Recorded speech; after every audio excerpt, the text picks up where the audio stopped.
इन्हीं सबसे निवेदन करूंगा कि आचार्य श्री के पाद प्रक्षालन करें।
कोई भी संघ हो, कोई भी मुनि हो, उनको बिहार कराते हैं, उनके लिए ये दूर दूर तक चौका लेके जाते हैं। इसमें बहुत सारे लोग हैं ऐसे, अब मैं नाम किसी का नहीं लेता। अब आपसे कोई हम सुना सकते नहीं है, तो आपको सब मालूम है। इन सभी का निवेदन है कि आपका चतुर्मास हमें यहाँ मिले। भाव विनाई है, भाव विनाई भाई है, चतुर्मास कराएंगे। हम बच्चों की क्या अभिलाषा, हम बच्चों की ये अभिलाषा, छिंदवाड़ा में हो तो माता, बच्चों की है ये अभिलाषा, छिंदवाड़ा में हो तो माता, बच्चों की है ये अभिलाषा, छिंदवाड़ा में हो तो माता। निवेदन है कि आज जो हम सभी यहाँ पर उपस्थित भक्तगण हैं, आप अपने प्रसाद से हम सबको अपनी बाड़ी से कृतार्थ करें, ऐसा हमारा सबका निवेदन है। नमोस्तु महाराज जी, नमोस्तु नमोस्तु नमोस्तु। ओम नमः सिद्धेभ्यः,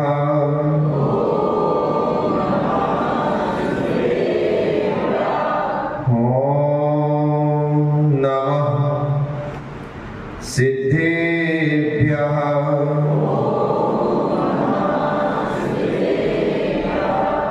ओम नमः सिद्धेभ्यः,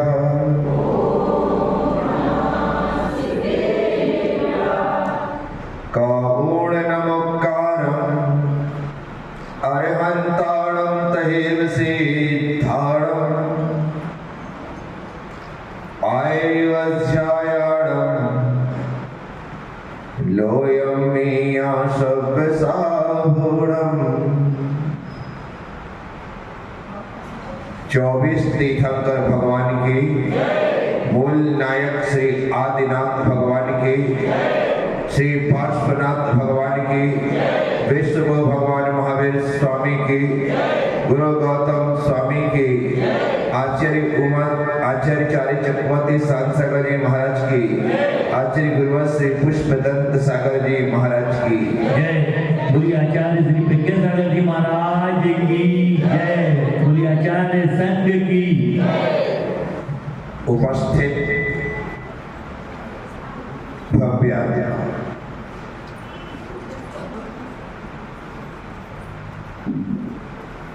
आचार्य जिनसेन स्वामी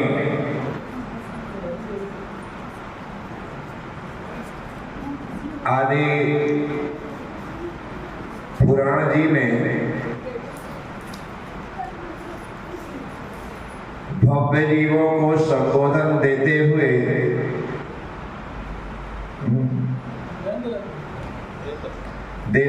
कहते हैं, ना तत्सुखम परद्रव्य संबंधादुपजायते नित्यमव्यय मक्षय मोत्थम ही परम शिवम।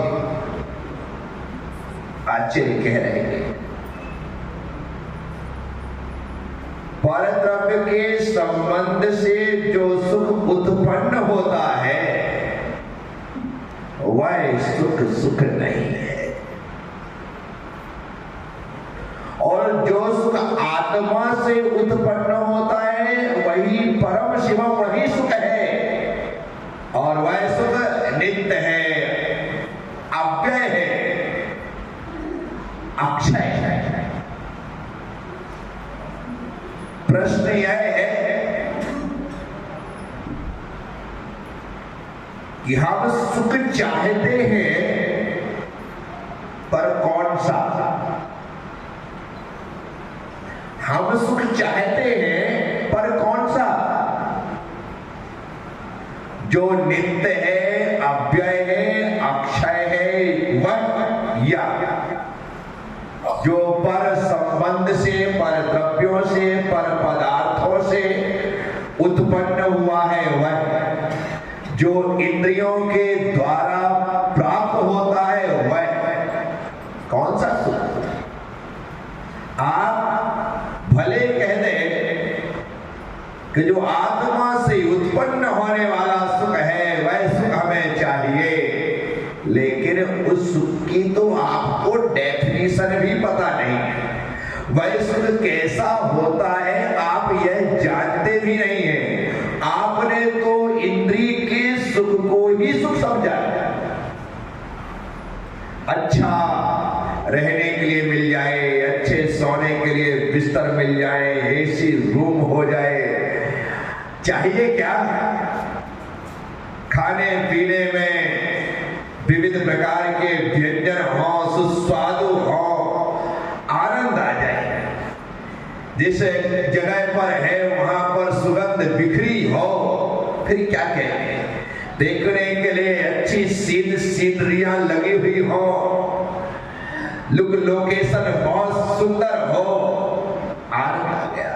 और ऐसे समय में यदि मधुर संगीत मध्यम आवाज में चल रहा हो तो फिर कहना ही क्या? इसे ही तो तुमने सुख मान रखा है, और जिसे सुख माना है वही तो तुम मानते। तुम्हारी इससे ज्यादा डिमांड नहीं है, इससे ज्यादा तुम्हारी मांग नहीं। आदमी अपनी औकात जितना ही तो मानता है? आपको यदि चुनाव लड़ने हो तो क्या करोगे? पार्षद की टिकट मिल जाए, क्या मांगोगे? क्या मांगोगे? पार्षद की टिकट में ही अपने आप को ऐसा समझेगा कि जैसे राष्ट्रपति की टिकट मिल गई। हम अपनी हैसियत के अनुसार ही तो मांगते हैं।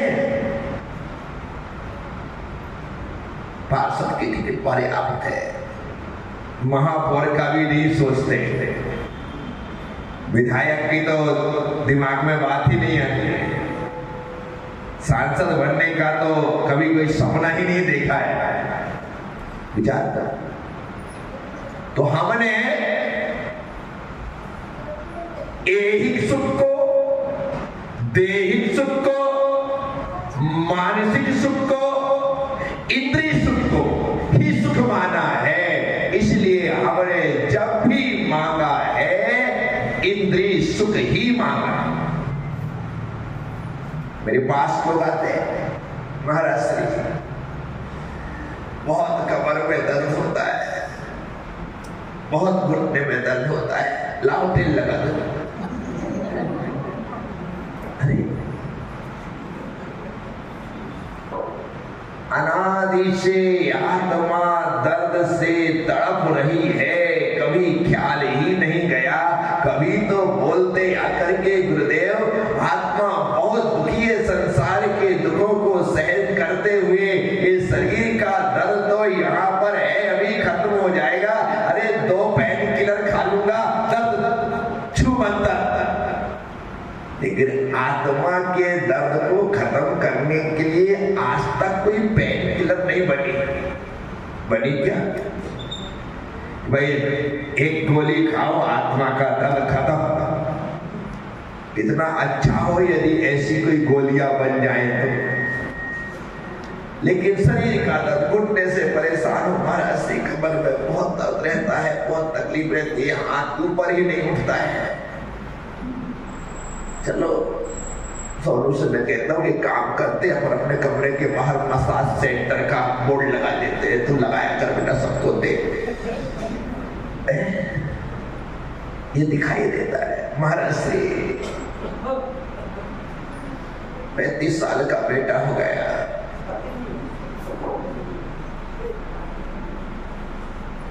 कोई रिश्ता ही नहीं बैठ रहा है। महाराज से आशीर्वाद दे दो। अच्छा है कि मेरी लड़कियां नहीं तो वही मांग लेते हैं।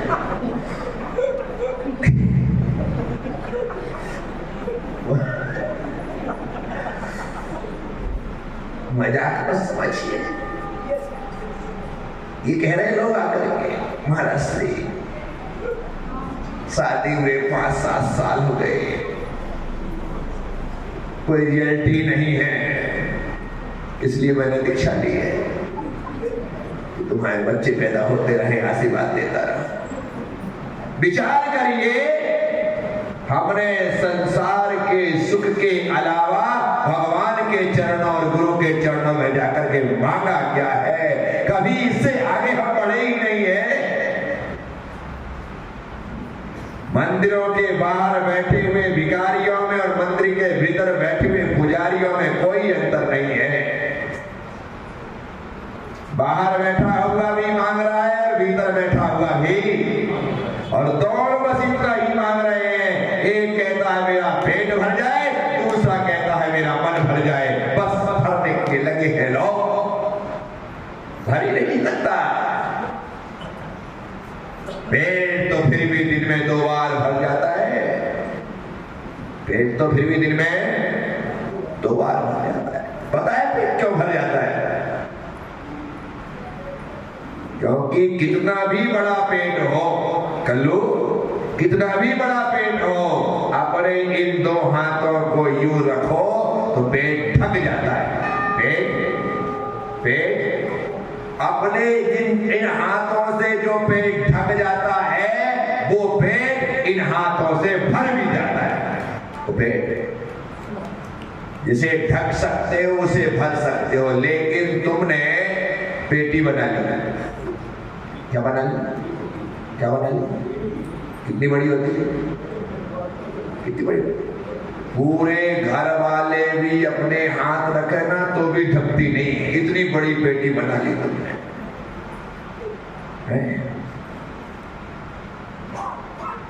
जो ढकेगा वही भरेगा। तुम्हारे हाथों की इससे ज्यादा हैसियत नहीं है। पेट भरने की सामर्थ तो ये हाथ रखते हैं, लेकिन पेटी भरने की सामर्थ तुम जिंदगी लगा दो तो भी वह पेटी भरने वाली खाली की खाली रहती है।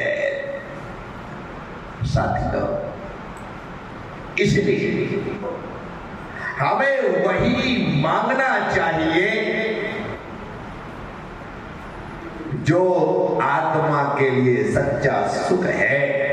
लेकिन हम इंद्रिय के सुख को मांग करके अपनी हकीकत बतला देते हैं कि बस मैं इससे ज्यादा और कुछ मांग नहीं सकता।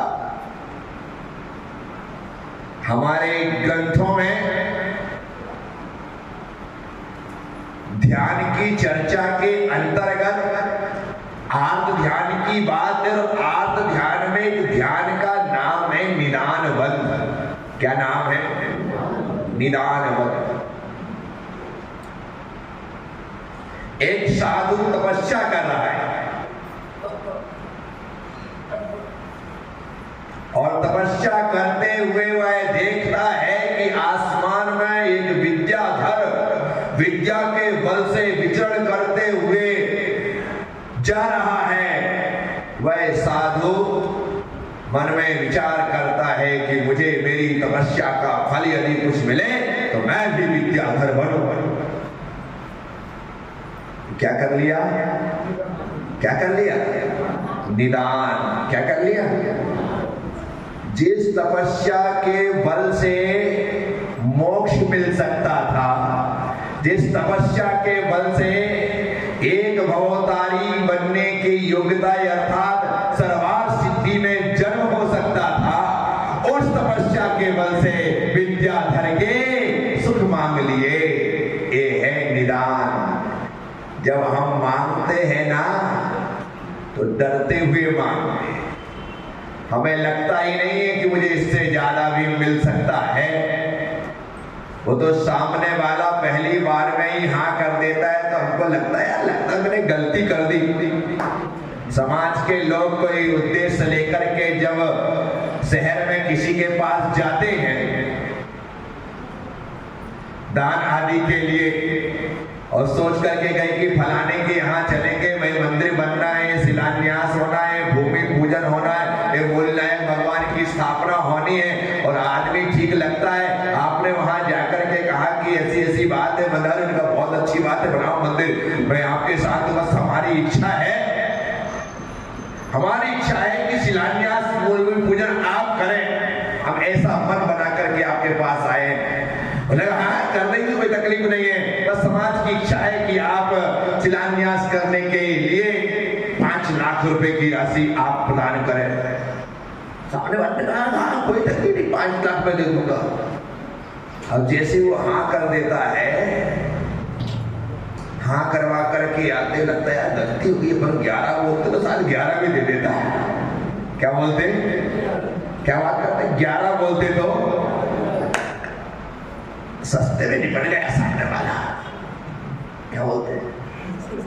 आप ऐसी बात कर रहे हैं, कई बार तुम व्यापार करते हो ना और कोई चीज आपकी है, किसी को पसंद आ गई है, पसंद आने के पश्चात आप उसका भाव बताते हो और आप बोलते हो कि 1200 रुपए, तुमको पता है 600 की कीमत है, तुमने बोला और सामने वाले ने तुरंत लेके 1200 यूं दे दिया बिना भाव ताव किए। तुमको लगता है यार गलती हो गई। 1500 बोलता ना तो भी ले लेता है, 300 का लॉस हो गया। अब तुमको 600 का फायदा नहीं दिख रहा है। क्या दिख रहा है? क्या दिख रहा है? गलती हो गई।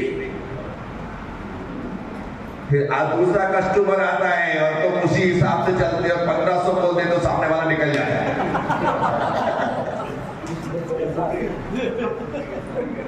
समझ रहे? निदान बंध। कौन सा बंध?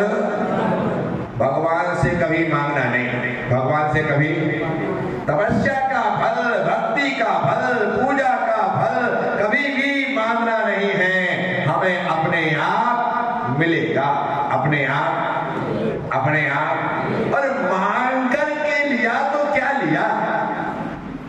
मांग कर लिया तो क्या लिया? बिन मांगे मिले तो समझना सब कुछ मिल गया। क्या? मांग कर लिया तो कुछ नहीं लिया और बिन मांगे मिला तो सब कुछ मिल गया। ऐसा ही द्वार है, यहाँ मांगना नहीं पड़ता।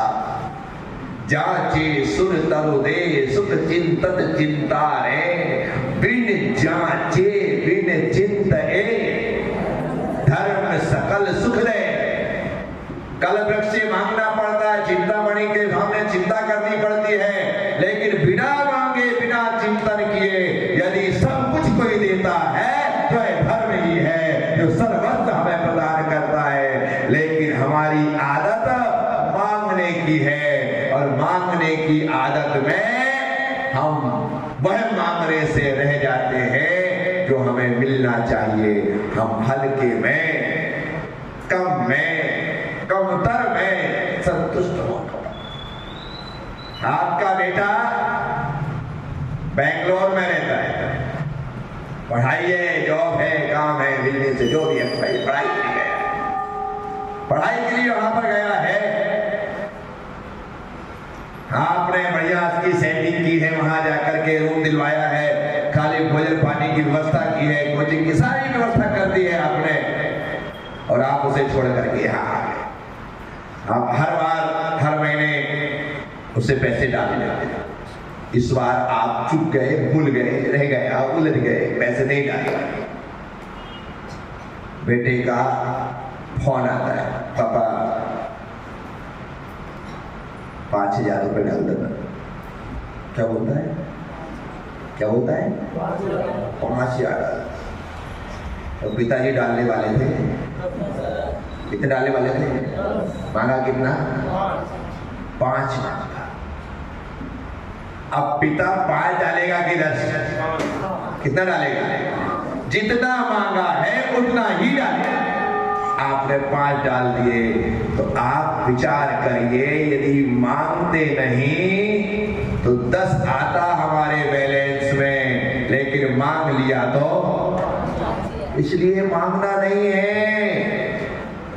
बिन मांगे सब कुछ मिल जाता है।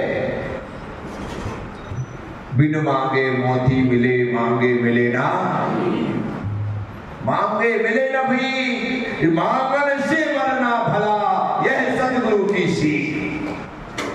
बिना मांगे जो मिलता है वह मोती होता है, जो मांगने पर मिलती है, नहीं मिलती वह भीख मांगने पर भी।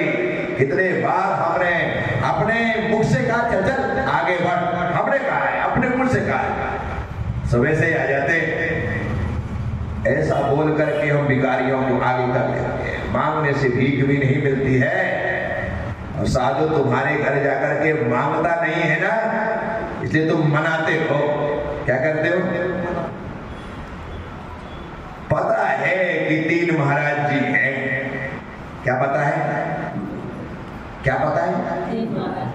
और चौके उनसे दुगने से भी ज्यादा, उनसे दुगने से भी।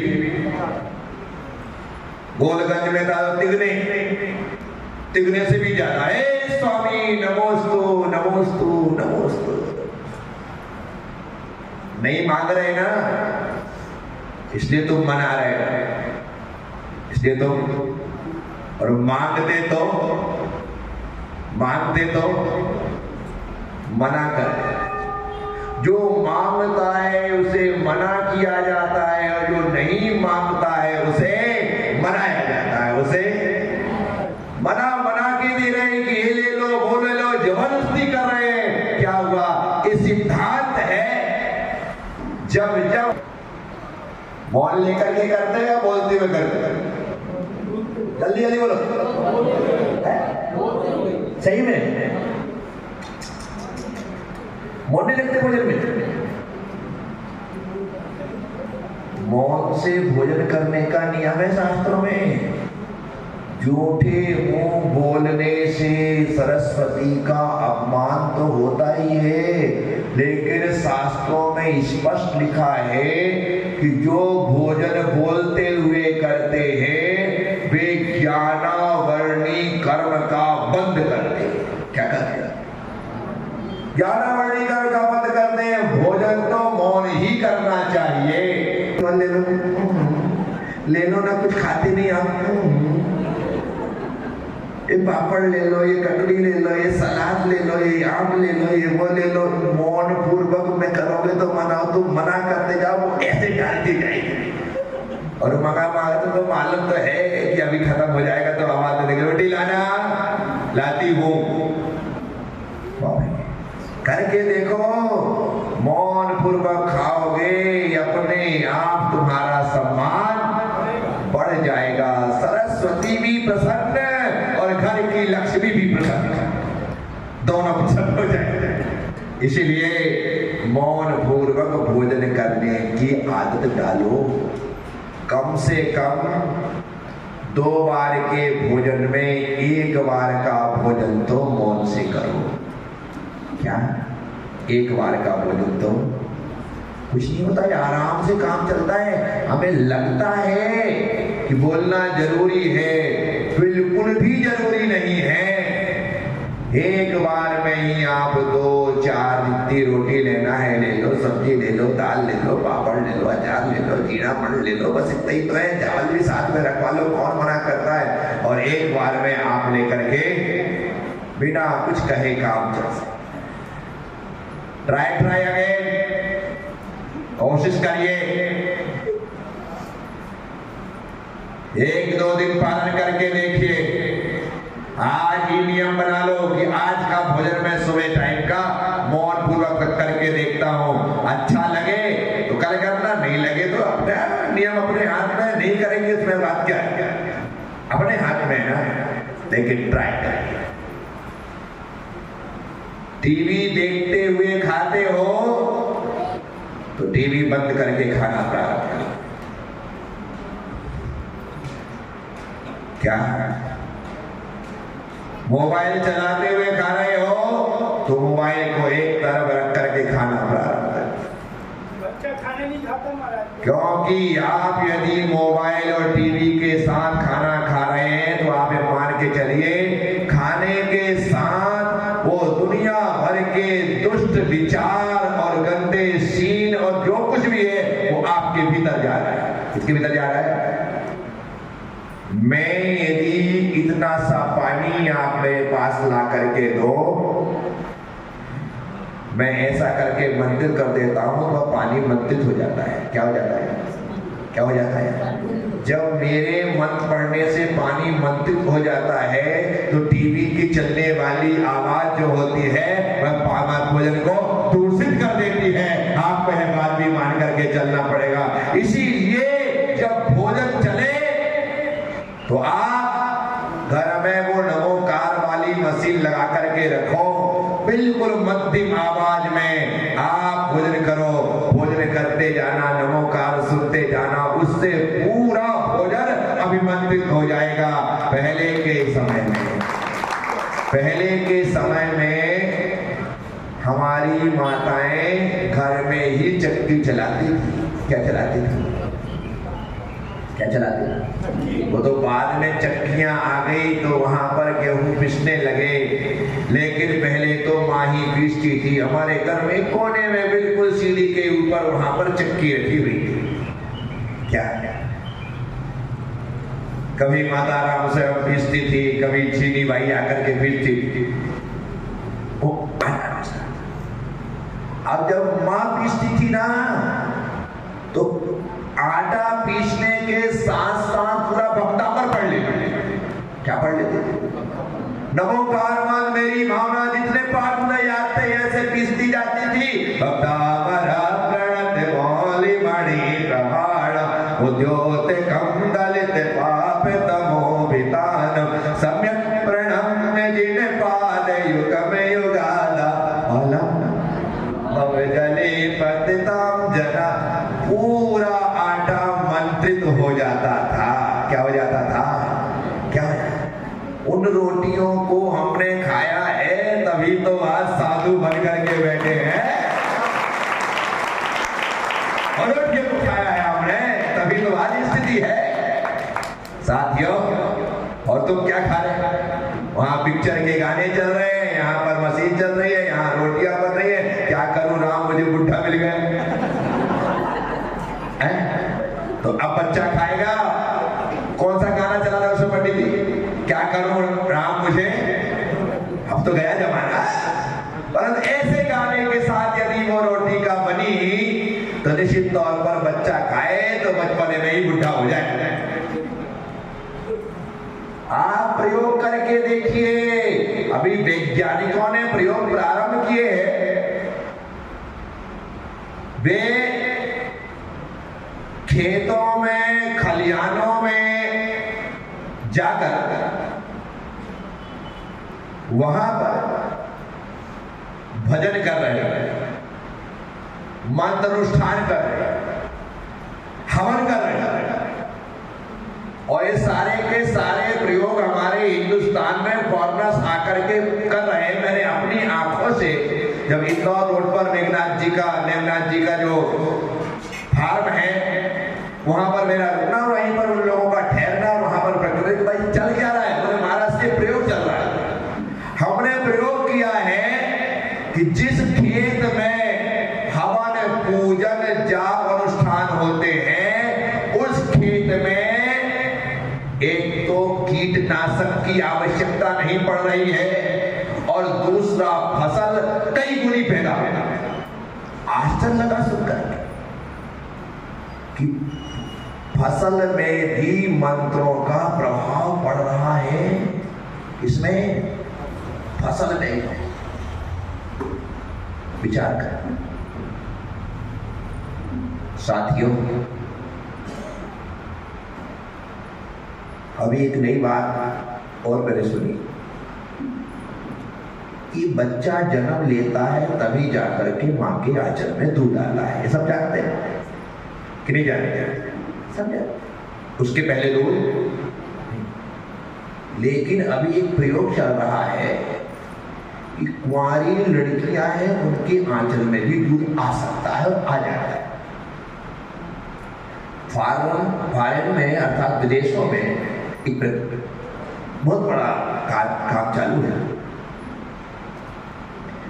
ये जो मदर्स डे आए, फादर्स डे आए, वहां से आई क्योंकि वहां पर साल में एक बार ही माँ अपने बच्चे को दूध पिलाती है, बाकी तो दूसरे लोग ही उसको दूध पिलाते रहते, उसका पालन करते रहते। इस कारण से उस दिन मदर्स डे मना लिया जाता है। बाकी हम लोग हैं कि उसके पीछे पड़ गए हैं कि एक दिन, हमारे यहाँ तो हर दिन माँ का दिन होता है, एक दिन माँ का दिन नहीं होता। उनके यहाँ एक दिन माँ का दिन होता है, इसलिए मदर्स डे मनाते हैं। हमारे यहाँ ऐसी प्रक्रिया नहीं है। लेकिन हम तो वो लोग हैं तो लकीरों को पीटने में माहिर है।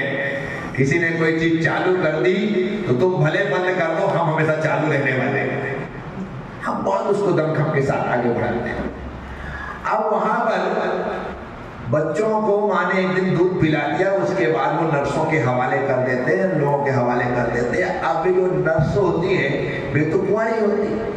अब प्रयोग में ये है कि बच्चा उस कुंवारी नर्स के स्तन का पान करता है तो 2-3 दिन तो दूध नहीं आता, लेकिन जब वो लगातार पान करता है तो तीसरे चौथे दिन से कुंवारी कन्या के स्तर में भी दूध आ जाता है। ऐसा प्रयोग।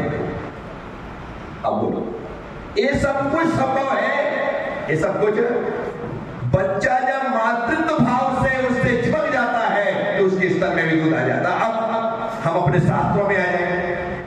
प्रद्युम्न जब 16 साल के होकर के वापस लौटे, कब? 16 साल के होकर के जब वापस लौटे और वे विद्याओं के साथ आए थे तो वही नटखटपन, बच्चे बचाना, मां रुक्मणी को परेशान करना, ऐसी स्थिति होने लगी तो 16 साल बाद रुक्मणी के आंचल गीले हो गए। उन गीले हुए